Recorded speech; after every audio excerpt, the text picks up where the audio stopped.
सद्गुरु चरण कमलेभ्यो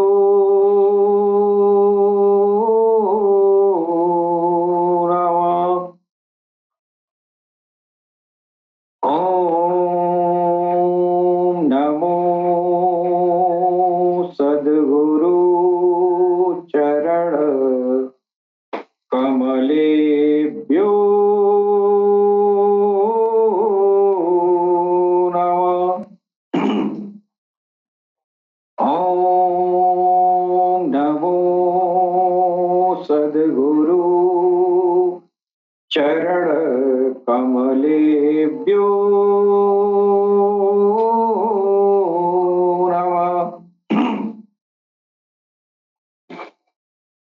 ओम नमो नारायणाय।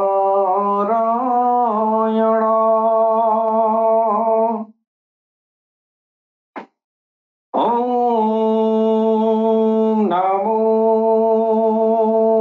नारायणाय।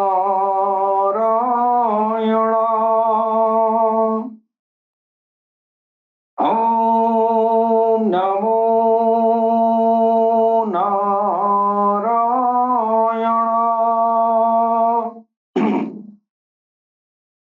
ओम श्री कालके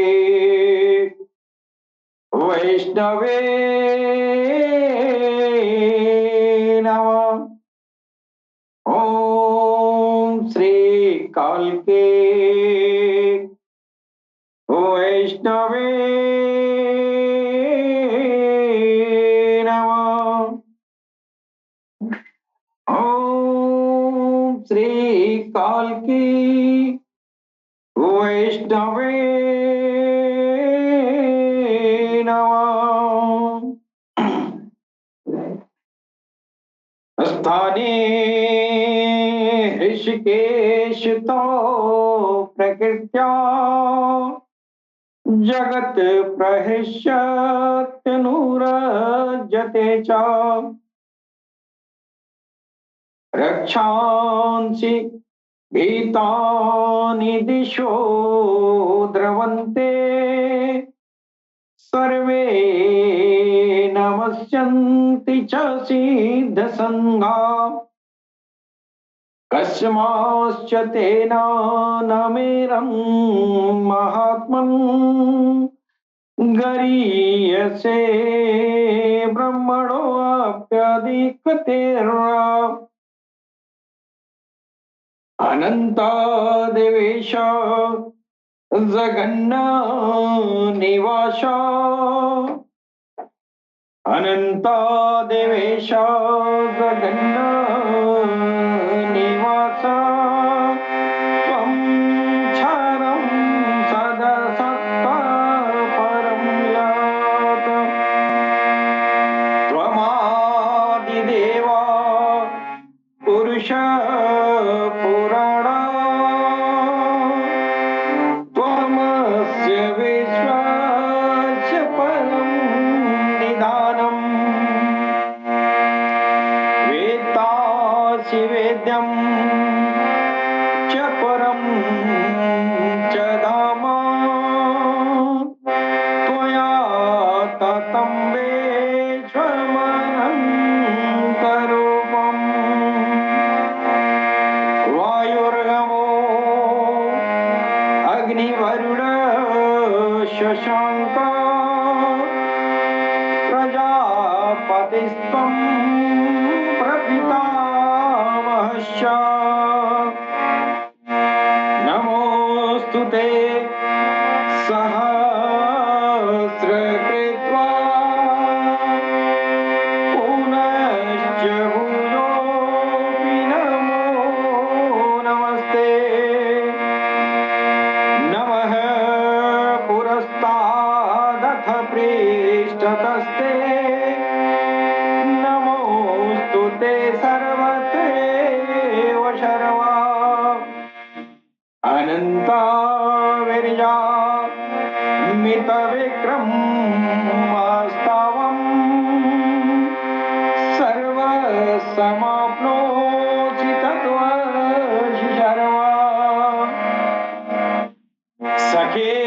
नत्वा प्रसभं यदुक्तं हे कृष्ण हे यादव हे सखेते अजानता महिमानं तवेदं मया प्रमादात् प्रणयेन वापे यच्चावः सार्थं सत्कृतोऽसि विहारशय्यासन भोजनेषु एकोऽथवाप्यच्युत तत् समक्षं तत्क्षामये त्वामहं प्रमेयम् पितासि लोकस्य चराचरस्य त्वमश्च भूयश्च गुरुर्यान् न तत्समो हस्तभ्याधिक कुतोऽन्यो लोकत्रयेऽप्यप्रतिम प्रभाव तत्तमात् प्रणम्य प्राणिदायकायम्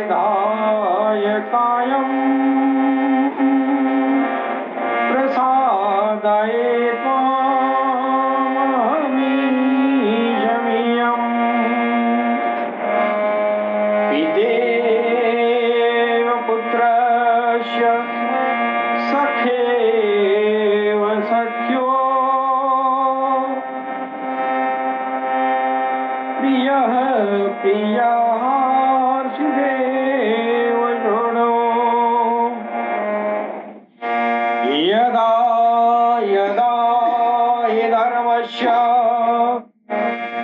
ग्लानिर्भवति भारत अभ्युत्थानं धर्मस्य तदात्मानं सृजाम्यहम्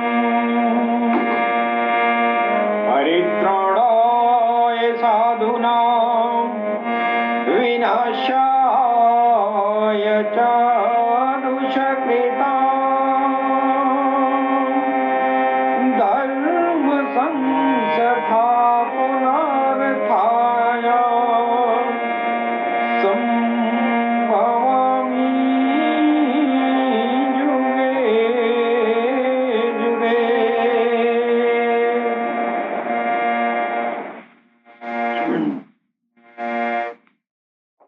सर्वप्रथम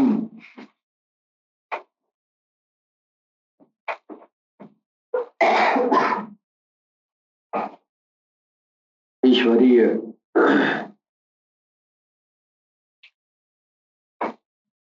विभूतियों से संपन्न हम अपने भगवान सदगुरु सैयदी यूनुस बहर जी महाराज के चरण कमलों में भगवान श्री राम की धरती से मैं कोटि कोटि नमन करता हूं। तत्पश्चात हमारे जितने भी भाई बंधु जो पूरी दुनिया में प्यार और मोहब्बत का पैगाम सारी इंसानियत के दिलों तक पहुंचाते हैं, उन सभी भाई बंधुओं को मैं सर नवाकर प्रणाम करता हूं और साथ ही आज हमारे इस आध्यात्मिक सभा में उपस्थित दूर दूर से आए हुए हमारे हिंदू मुसलमान भाई बंधुओं, हमारी बहनें जो बहुत दूर से चल के आई हैं इस रूहानी महफिल में शिरकत करने, मैं उनका तहे दिल से शुक्रिया अदा करता हूं। आपकी बड़ी मेहरबानी कि हम जैसे गुनहगार के गरीब खाने में आप तशरीफ लाए। खासतौर से हम अपनी बहन अफरोजाबाजी और फरतबाजी का मैं शुक्रगुजार हूँ, इतनी दूर से हमारे गरीब खाने तशरीफ लाई हैं। और भी तमाम हमारे भाई बंधु जो दूर देश से आए हुए हैं, बड़ी प्रसन्नता हो रही है कि भगवान ईश्वर अल्लाह की चाहत में इतने दूर दूर से लोग चल के भगवान के राह में इतना त्याग कर रहे हैं। ऐसा दुनिया में बहुत ही कम लोग पाए जाते हैं जो भगवत की तलाश करने के लिए अपने जीवन का अमूल्य समय निकाल के किसी साधु फकीर महात्मा के सोहबत की तलाश करते हैं। जी, वास्तव में भगवान ये सब विदित है, सारी दुनिया जानती है कि भगवान न मंदिर में होता है न मस्जिद में। जी, जिनको भगवान मिला उनको न कभी मंदिर में मिला न मस्जिद में मिला। ये सर्व विदित है, सारी दुनिया जानती है कि रब न मस्जिद में है और न मंदिर में है। वो तो एक जगह है इकट्ठा होने की कि हम सब मिलके भगवान की बंदगी, इबादत, पूजा अर्चना करें। जी, लेकिन मिलता कहीं और है। जब वो आज तक जिसको मिला वो गुरु के दर पे मिला, फकीरों के दर पे मिला, ओलियों के दर पे मिला, ऋषियों के दर पे मिला। भगवान का पूजा अर्चना मंदिर और मस्जिद में तब तक सार्थक है जब तक उसको भगवान का पता नहीं मिला है। जी, लेकिन जब रब का पता मिल गया तो उसके लिए मंदिर और मस्जिद दोनों गौण हो जाता है। पहला क्या हो जाता है? मुर्शिद और गुरु का दर। इसलिए कि रब वहां से मिला है, न कि मंदिर से और मस्जिद से। आज तक हमारी इतनी उम्र हो गई, हमने ज्यादातर उम्र जो है साधु संतों के सोहबत में गुजारा और अधिकतर उससे भी ज्यादा मैंने सूफी संतों के सोहबत में गुजारा। जी, मैंने देखा कि वो मंदिर और मस्जिद, पूजा अनुष्ठान और दीगर जो है इबादत के तौर तरीकों पर बजाय जोर देने के उन्होंने दिलों की तरफ इशारा किया कि रब और ईश्वर परमात्मा भगवान तक पहुंचने का रास्ता मंदिर से होकर नहीं गुजरता है, मस्जिद से होकर नहीं गुजरता है, वो दिलों से होकर गुजरता है। जी, किसी शायर ने कहा कि 100,000 काबा एक दिन बेहतर। जी, 100,000 काबा एक दिन बेहतर। तो 100,000 काबों से बेहतर एक दिल है, और वो दिल है जो जिसमें काबा आ गया है। जी, वाह वाह। कुछ दिल ऐसे हैं कि काबे वाले आ जाते, कुछ दिल ऐसा है कि काबा वाला आ जाता है। जी, तो काबा इतना दूर जो है पूरी दुनिया का मरकज है, वास्तव में सारे धर्मों का मरकज है। जिस समय इस्लाम नहीं आया था उस समय तो सारी उम्मतों का मरकज था, लेकिन इस्लाम आ गया। इस्लामी सल्तनत में वो काबा का जो मंदिर है, आप मस्जिद कहें या कुछ भी कहें, लेकिन सनातन की भाषा में तो मंदिर ही कहेंगे। मंदिर उसको कहते हैं जिसमें भगवान रहता है। तो काबा वो खुदा का घर है, तो वो हमारी जुबान में वो मंदिर है जहां भगवान रहता है जी। लेकिन काबे जाकर किसी ने अल्लाह को नहीं पाया। जब पाया तो फकीरों की गुलामी में पाया जी। और मंदिरों में बड़े बड़े मंदिर बनाए गए हैं।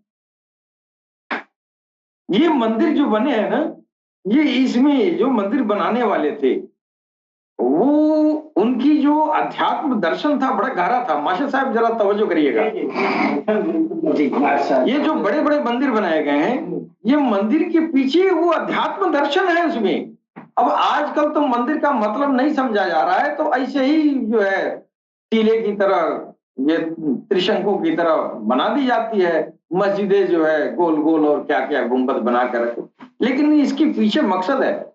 हमारे आप कोणार्क की मंदिर जाके देखिए, उड़ीसा के मंदिर में, मंदिर के बाहर नग्न चित्र हैं, असली चित्र बना के रखे हैं। और उन चित्रों को देखकर आप परिवार के साथ जाएंगे तो शर्म हो, आपको शर्मा जाएंगे कि ये मंदिर है और मंदिर के बाहर ये इस तरह के नंगे चित्र और ऐसे असली चित्र क्यों बनाए गए। उसके पीछे मकसद था। वो मंदिर आपके लिए अध्यात्म दर्शन है। ये देखो, ये बाहर जो दिखाई दे रहा है, तुम इसमें पड़े हो, तो इसको पार कर, फिर अंदर भगवान मिलेगा। वो नसीहत दी गई है। हमारे गैर हिंदू सनातन के लोग हैं, इस बात को नहीं समझते और कहते हैं हम हिंदू हैं सब, ये मंदिर पर गंदी गंदी चित्र बनाए हैं। वो गंदी चित्र उन गंदे लोगों को दिखाया गया है कि देखो, जिस गंदगी में तुम पड़े हो इसके अंदर जाओगे, वहां रब मिलेगा। मेरे भाई, तो अब वो जमाना खत्म हो गया कि भगवान को पाने के लिए मंदिर मस्जिद लोग भटकते थे। और मंदिर मस्जिद भटकने वाले, गुरुद्वारे में भटकने वाले, रब को छोड़ के सब कुछ मिल जाता है, लेकिन रब नहीं मिलता है जी। भगवान को छोड़ के सब मिल जाएगा, दौलत, शोहरत और स्वास्थ्य, सब कुछ मिल जाएगा, लेकिन रब नहीं मिलता है। आप देखें, मंदिर और मस्जिद और गुरुद्वारे और चर्च वाले जो पादरी, पंडित, मौलवी ये लोग हैं, दुनिया में कितना इज्जत है इनकी। क्या उनको रब मिला? क्या अल्लाह उनके पास है? क्या भगवान उनके पास है? नहीं। इसी को कलयुग कहा गया है कि मंदिर वाले न भगवान को पाए हैं और मस्जिद वाले न अल्लाह को पाए हैं, चर्च वाले अपने यीशु को नहीं पाए। और इसी तरह मंदिर, मस्जिद, गुरुद्वारे में गिरिया जारी हो रही है। रब का नामो निशान नहीं है कहीं, और कहीं कुछ दिखाई देता है। लोग दावे करते हैं कि मैंने ये सिद्धियां किया है, आओ हमसे मुकाबला करो जादू में। ये भगवान को पाना है? नहीं, ये भगवान को पाना नहीं है। भगवान को पाना, तुम चुनौती दोगे तब पता चलेगा तुमने भगवान को पाया है।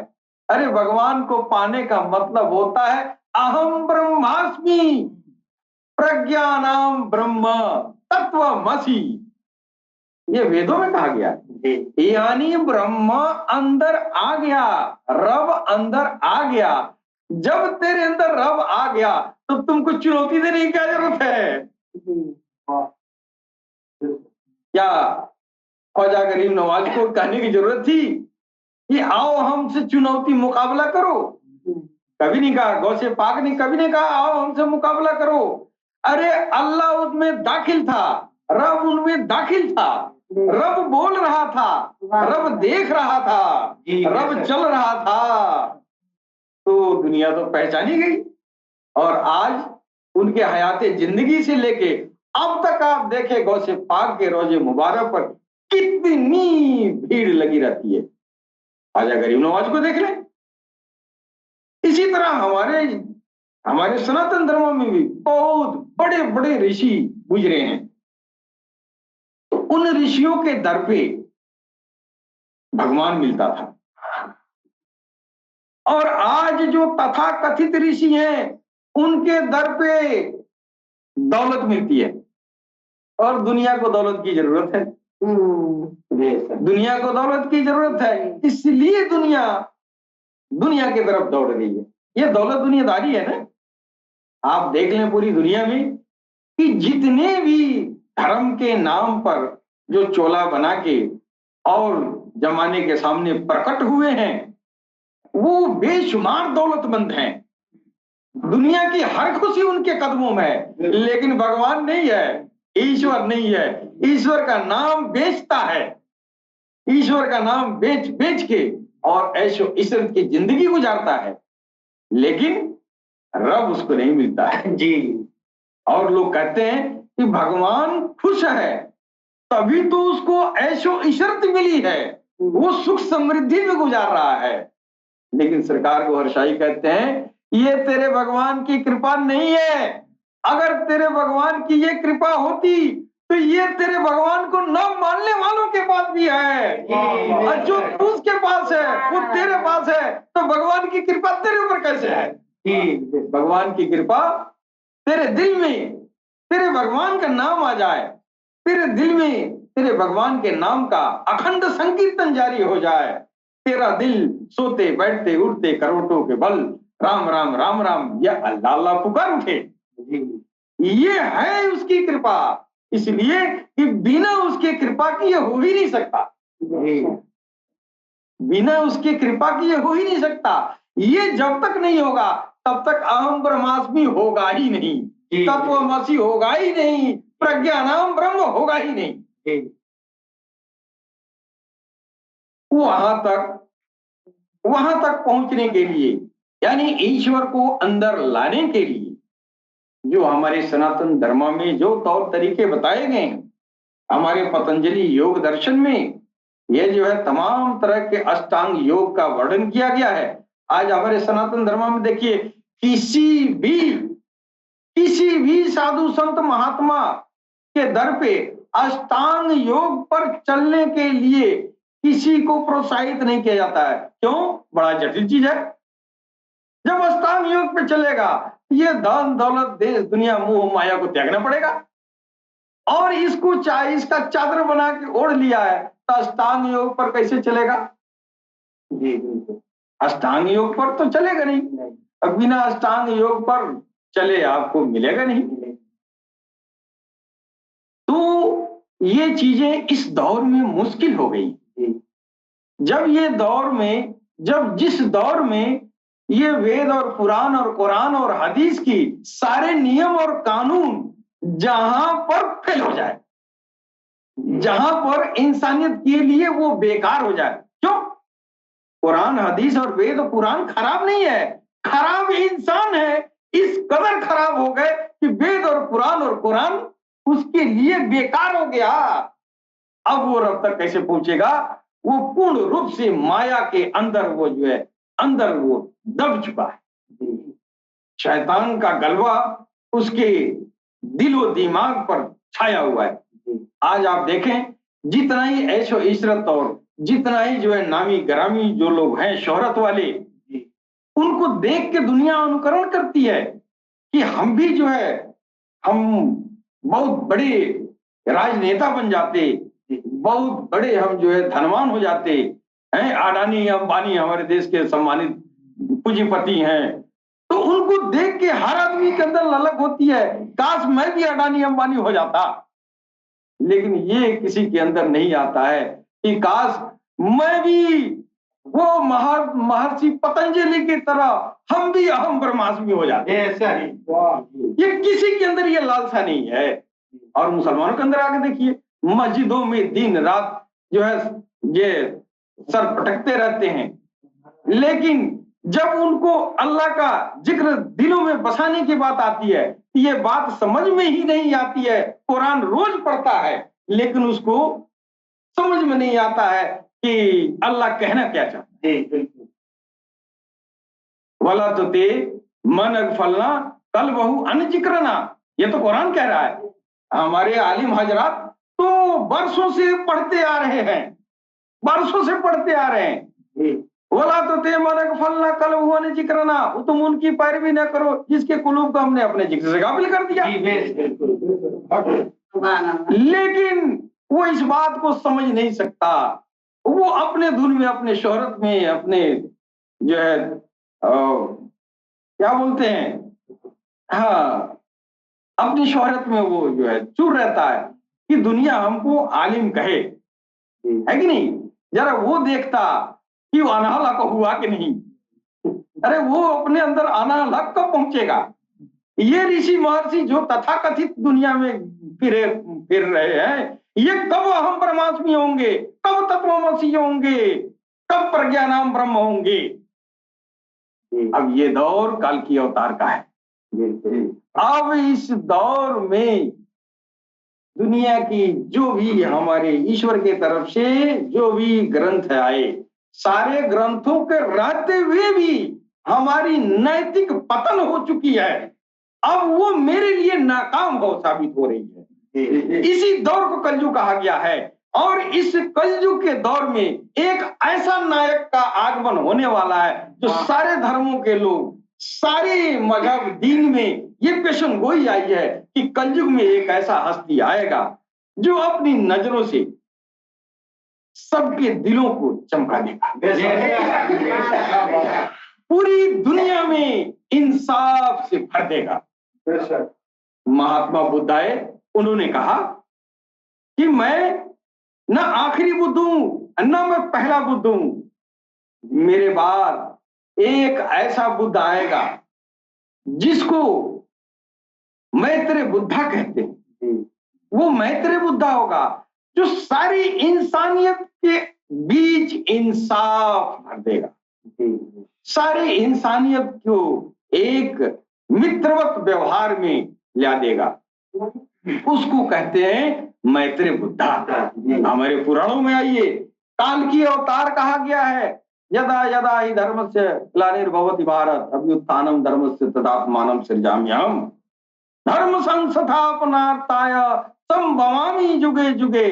धर्म को स्थापना करने के लिए युग युग में वो आएगा। ये कलयुग है तो यहाँ भी आएगा। अब आप बताएं, हमारे सनातन धर्म के लोग यह श्लोक पढ़ते आ रहे हैं गीता के, यदा यदा ही धर्मस्य ग्लानिर्भवति भारत। अब तक कृष्ण कहाँ है, कृष्ण कहाँ है। ये या तो ये बात झूठी है और नहीं तो आए हैं तो तुम पहचाने नहीं हो। दो ही बात हो सकती है ना। तो गीता गलत नहीं हो सकती, गलत तो तुम ही हो सकते हो। तुम्हारी पहचान गलत है, तेरी पहचान में खामी है। वो तो अपना वादा निभाएगा, वो आया है, आता रहा है। इसलिए कहा कि जब जब धर्म की हानि होगी तब तब हम आएंगे। और धर्म की हानि क्या है? धर्म की हानि जो दुनिया सनातन धर्म के लोग समझते हैं कि हिंदू धर्म से लोग जब पलायित होंगे यानी मुसलमान होंगे तब धर्म की हानि होगी।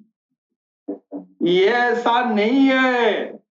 धर्म का मतलब होता है धारण करना, और धारण का मतलब होता है अच्छे गुणों को धारण करना, ईश्वर को धारण करना।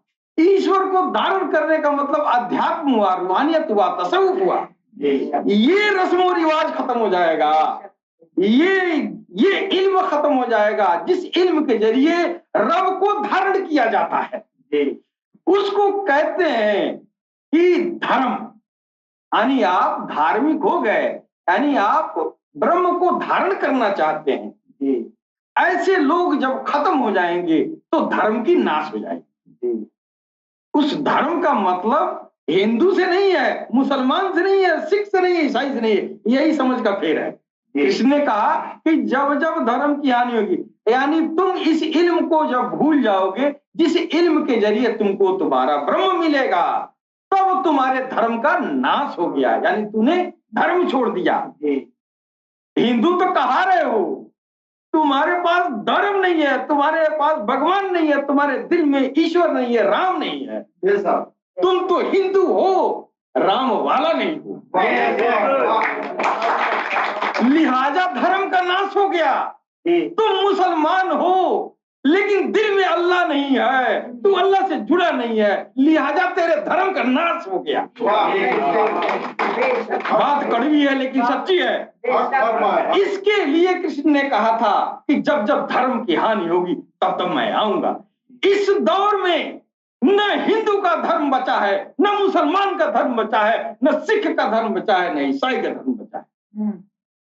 इसलिए इस दौर में वो कृष्ण फिर आया है जिसका नाम है गौहरशाही, जिसका चेहरा चांद में है, सूरज में है, हजर अस्वद में है, जिसकी नजरों से दिलों में अल्लाह अल्लाह, हिंदू के दिल में राम राम हो जाता है। अब हिंदू राम वाला होता है, मुसलमान अल्लाह वाला होता है। वो है कृष्ण का आना। यहाँ तो कृष्ण को क्या खोज रहे हैं? मोर पंख लगा के महाभारत का वो योद्धा, वो सारथी मोर पंख लगा के पैदा होगा, हम पकड़ लेंगे, अखबारी में पकड़ लेंगे, भगवान को पा जाएंगे। अरे तू तो कभी भगवान को, तू कभी कृष्ण को नहीं पाएगा। कृष्ण झूठ नहीं बोलता, तुम झूठ बोल सकते हो, तुम शैतान के कब्जे में हो। गीता झूठ नहीं बोलती, कुरान झूठ नहीं बोलता, झूठ तुम बोलते हो। झूठ मुसलमान बोलता, झूठ हिंदू बोलता, झूठ सिख बोलता, झूठ ईसाई बोलता। जी, न कुरान झूठ बोलता, न गीता झूठ बोलती, न वेद झूठ बोलती। हमको समझ में आना ये जरूरी है। जब हमको समझ में नहीं आता है तो कृष्ण को मंदिर में खोजते रहते हैं। कृष्ण क्या करने आएंगे? कृष्ण तो धर्म की स्थापना करने आएंगे। वो धर्म क्या है?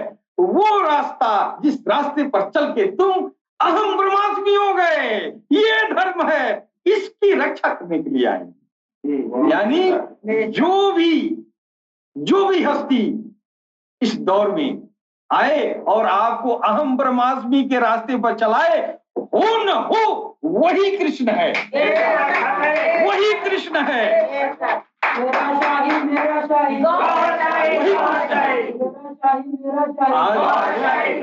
आज हमारे सनातन भाई कृष्ण की इंतजार कर रहे हैं। अरे भाई जरा खोपड़ी तो लगाइए। तो धर्म का माना ही बदल दिया। धर्म और मजहब सब एक ही समझते हैं, धर्म और दीन एक ही समझते हैं। दीन और धर्म में अंतर होता है। दीन और धर्म में जिसको ये लोग हिंदू लोग धर्म कहते हैं, दरअसल उसको कहते हैं सनातन। सनातन, और सनातन का मतलब होता है आत्मा और परमात्मा। जी बेशक। आत्मा और परमात्मा के मिलन का जो तौर तरीका है, जो रीति रिवाज है, ये है सनातन। और आत्मा और परमात्मा का मिलना क्यों जरूरी है? कुरान कह रहा है कि अल्लाह ने अमरे कुन से पैदा किया है सारी रूहों को। अमरे कुन से अल्लाह ने कहा कुन, यानी हो जा तो हो गया। मतलब ये कि वो कहा और हो गया, यानी सारी रूहें पैदा हो गई। इसका मतलब ये सारी रूहें अल्लाह से ही निकली ना, ये अल्लाह में से ही निकली है ना। तो अल्लाह में से निकली है जिससे ये जुड़ी थी, फिर उसमें जोड़ना मेरा धर्म है। इसको कहते हैं सनातन। ये रूह वहां से आई है। इस रूह को फिर चमकाना दमकाना साफ सुथरा करके और फिर उसको उस सनातन में मिला देना, ये धर्म है। और इस अफजल तरीन तौर तरीके को ही सनातन धर्म कहते हैं। एक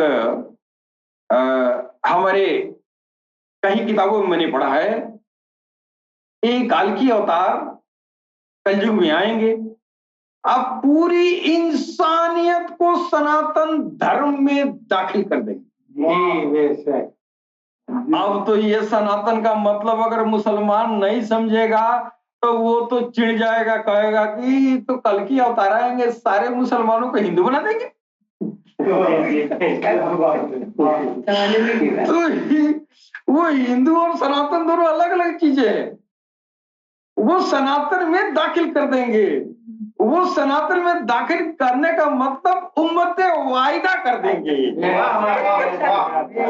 अब उम्मत वाहिदा कहा जाएगा तो उस ये मुसलमान समझ जाएगा, है कि नहीं? और हिंदू बेचारा तो गदगद हो जाएगा कि हम तो हिंदू है, हम ही सनातन है। उसको तो पता तो है नहीं, हिंदू कह रहा है सनातन है कि नहीं है, है कि नहीं?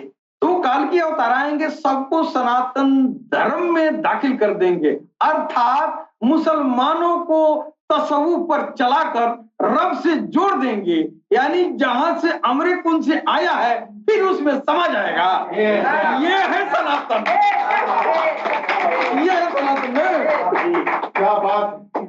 और वही हमारे हिंदू लोग हैं, तो हिंदू लोगों को भी उधर तसव्वुफ कहा गया, इधर अध्यात्म कहा जा रहा है, स्पिरिचुअलिटी कहा जा रहा है। बात तो वही है। तो जो क्रिया मुसलमान करेगा वही क्रिया हिंदू करेगा। सनातन की ये भी पाएगा, सनातन को वो भी पाएगा। ये उम्मत वाहिदा कहेगा, ये सनातन कहेगा। हो गया। अब इस दौर में सरकार गौरशाही जब इस जमीन पर तशरीफ लाए हैं तो उनका पैगाम ये जो है इनकलाबी है, इनकलाबी पैगाम। और इनकलाब कैसे कहते हैं, किसको कहते हैं? इनकलाब उसको कहते हैं ना, जैसे हमारे जो है ये स्वाधीनता की लड़ाई हुई तो स्वाधीन लोग जो है काफी दिनों तक जो है गुलामी के जंजीरों में झगड़े थे। उसी में से कुछ शूरवीर निकले और क्रांति किया। क्रांति किया, क्रांति का मतलब क्या हुआ कि जो अंग्रेजों ने अपने नियम कानून बनाए थे उन कानून का विरोध करके उसको निरस्त करके अपना कानून नाफिज करने के लिए क्रांति किया जाता है। जी, क्रांति का मतलब एक ऐसा नया अध्याय लिखना, एक जन कल्याण हेतु, आप आत्म कल्याण हेतु एक ऐसा अभियान चलाना, उसको क्रांति बोलते हैं। जी बेशक। तो हर क्षेत्र में क्रांति होती है। आप सुने होंगे कि एक मास्टर साहब आप पढ़ाए होंगे बच्चों को, एक चिपको आंदोलन चलता था। तो हम लोग बच्चे थे छोटे छोटे, उस समय ये यूकेलिप्टस का पेड़ जो है बड़ा खेत खेत हर जगह जो है बाहर लगवा दिए सब। वो कंपनी वाला है, सबको लगवा दिए, पैसा कमा के चले गए। उसके बाद से वो लिप्टस का पेड़ क्या किया कि वो इतना पानी सोख रहा था कि सारा फसल बर्बाद कर दिया, है ना? सारा फसल बर्बाद कर दिया। और लोगों ने देखा कि इतनी तादाद में लिप्टस का पेड़ लगा दिए, है ना? नतीजन ये हो गया कि खाने के लाले पड़ गए। अब लोगों को जब ये समझ में आया कि हमारे अन्न को छीनने वाला ये लिप्टस का पेड़ है, अन्न को छीनने वाला है ना, ये लिप्टस के पेड़ है। तो लोगों ने वो जो है उस लिप्टस का उस पेड़ को जो है हटाना शुरू कर दिया। तो एक तरह की क्रांति लोगों ने लाई कि भाई ये हमारा दुश्मन है ना, ये हमारा दुश्मन है, हमको तो रोटी के लाले पड़ जाएंगे। तो भाई इस बरकत वाली चीज को हटाओ, भले अच्छा है, भले अच्छा है, लेकिन मेरे लिए तो भाई बड़ा स्वीट पॉइजन की तरह है। भाई दाना ही नहीं होगा तो हम क्या खाएंगे? लिप्टस पेड़ खाएंगे, है कि नहीं? तो उसी तरह इस दौर में आप देखेंगे कि सारे धर्म वाले जो है बाहर से सारे धर्मों का आप देख रहे हैं ना, ये चमक और दमक और उस धर्मावलंबियों की जो चमक दमक है, ये चमक और दमक, ये जो चमकाने धमकाने वाले लोग हैं, पूरी जमहूरियत के कुछ ही लोग होते हैं ना, वो कुछ ही लोग जो है उन बाकी लोगों का लिप्टस की तरह शोषण कर रहे हैं। उस लिप्टस की तरह शोषण, अध्यात्म का जाल ऐसा बिछा रहे हैं अध्यात्म के नाम पर कि लोग पागल होकर घूम रहे हैं। कोई मूर्ति काखे में लेकर घूम रहा है, हमने भगवान को पाया, भगवान को पाया। कोई भगवान को मूर्ति में, भगवान को गोद में लेकर खाना खिला रहे हैं। अब आप फिरकों में, मुसलमानों में जाइए, ये भी भले लोग नहीं है। फिरकों में जाइए, तरह तरह का नियम कानून मौलवी साहब लेके आते हैं। तरह तरह के आलिम के द्वारा नियम कानून बनाए जाते हैं जो कुरान से सीधे बरखिलाफ रहता है। कहता है कि बहु कुरान के रोशनी में है, और तुमने अब तक क्यों नहीं पढ़ा? बोला तो पढ़ना कल बहू मैंने जिक्र ना, तुमने तो अब तक नहीं पढ़ा, तो कुरान को ना रोज कहता है। और हमारे वहां क्या पूछना है? आप देखें, चीवर ऊपर से नीचे तक लाल पियर लगाए हुए हैं। पता चल रहा है कि कहीं न कहीं जो है एक न एक दिन किसी ऐसे धनार्जन में जो है वो जब पकड़े जा रहे हैं तो पता चल रहा है इतने अरबों खरबों की दौलत महात्मा जी के पास है। महात्मा जी को तो दौलत मिला, भगवान तो मिला नहीं है। अब इस दौर में पूरी मानवता के लिए सरकार गौहरशाही इनकलाबी पैगाम ले आए, यानी आध्यात्मिक क्रांति। आध्यात्मिक क्रांति जो आया है, यह क्रांति जो है अध्यात्म के क्षेत्र में बदलाव के लिए है। और ये बदलाव क्या है अध्यात्म के क्षेत्र में? कि अब तक जो कुरान और हदीस के रोशनी में भगवान की तरफ जाने वाले लोग थे, अब वो उस पर अमल पैरा होने के बावजूद भी नहीं जा पा रहे हैं। क्यों नहीं जा पा रहे हैं? कि अब एक नए नियम की जरूरत है। वो साल दूसरा था, ये साल दूसरा है। वो साल दूसरा था। अब आप बताइए ना, आप अपने पिताजी के जमाने में जो पिताजी का नियम कानून था वो आपके लिए आड़े हो रहा था। क्यों हो रहा था? वो साल दूसरा था, ये साल दूसरा है। और आप अपने बच्चे को अपने ढांचे में, अपने साँचे में डालते हैं, उसमें समाता ही नहीं है।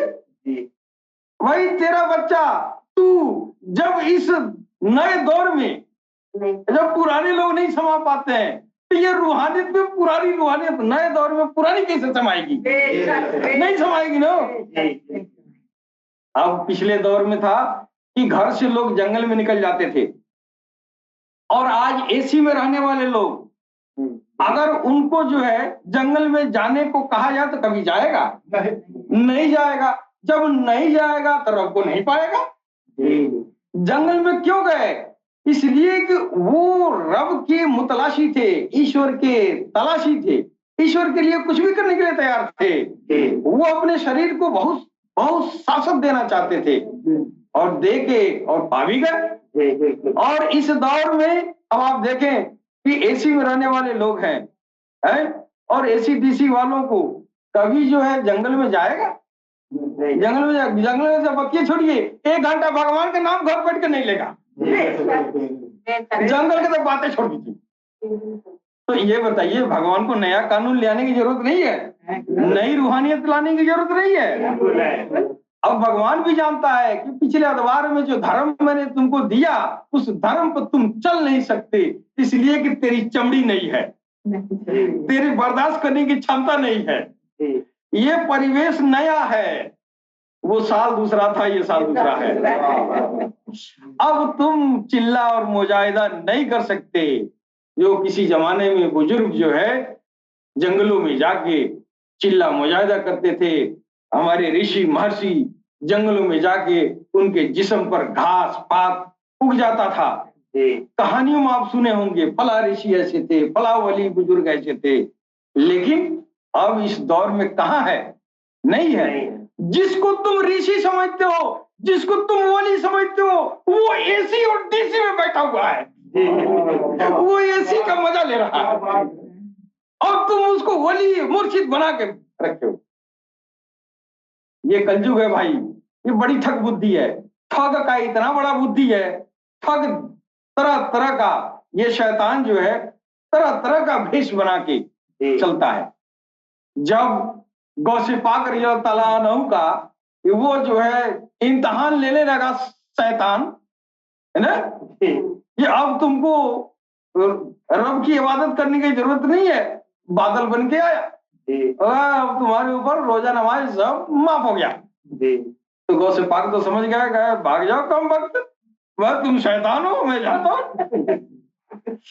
ऐसे हस्ती को भरमाने के लिए वो पीछे नहीं हटा। आज के बाबा एसी और डीसी में बैठे हुए हैं, क्या शैतान उसको छोड़ देगा? नहीं। शैतान छोड़ेगा? नहीं छोड़ेगा, नहीं छोड़ेगा। इस दौर के लिए सरकार ने कहा अब ये वो दौर आ गया जिस दौर में नफ्स जो है इंसान के दिल और दिमाग पर काबिज है। बेशक। अब इस शैतान के चाल से अब वो पुराने दाव से नहीं जीत पाएगा। क्यों?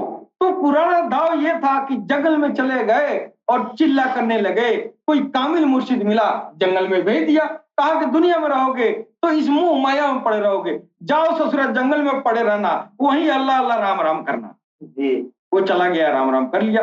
अब तो कोई नहीं जाएगा, अब भेजने वाला भी नहीं है, भेजने वाला तो एसी में है। भेजने वाला तो एसी में बैठा है। तो चेला को कहेगा तुम जंगल में आकर, अरे गुरु बाबा तू एसी में बैठा है और तू जो है घी मलीदा खा रहा है, हमको जंगल में भेज रहा है, नहीं चाहिए भगवान, ले जाओ। अपने भगवान अपने पास रखो। तो उसके पास भी कौन भगवान है कि देगा? उसके पास तो है ही नहीं है कि नहीं? उसके पास तो है ही नहीं है, वो क्या देगा?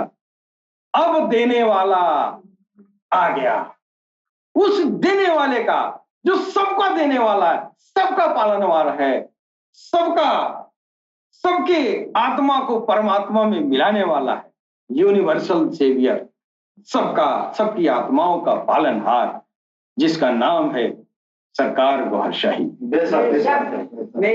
उनकी एक नजर से सारे चिल्ले मुजाहिदे 12 साल 26 साल का एक तरफ, सरकार गौहर शाही की एक नजरे ने इनायत एक तरफ, एक नजर डाला, हिंदू का दिल राम राम बोल उठा, मुसलमान का दिल अल्लाह अल्लाह बोल उठा। एक दिन उस नूर के ताबे में आके वो नूर अला नूर हो गया और चमकता हुआ दिल जब रब देखा तो रब इसमें आके समाता जी। अब हो गया, अब हो गया वासिल बिल्ला, अब हो गया अहम ब्रह्मास्मि, अब हो गया तत्वमसी, बिल्कुल, और वही हो गया अनहल हक। तो ये इंसानियत का लक्ष्य है कि रब इसमें आ जाए या ये रब में चला जाए। अब इस दौर में कोई नहीं करने वाला, सिर्फ और सिर्फ सरकार गौहर शाही, मेरा शाही, मेरा शाही, गौहर शाही, गौहर शाही। इसलिए हम सरकार गौहर शाही को काल की अवतार कहते हैं। इसके साथ ही हम अपनी वाणी पर विराम देंगे। सलाम, नमस्ते, सत श्री अकाल, गौहर शाही।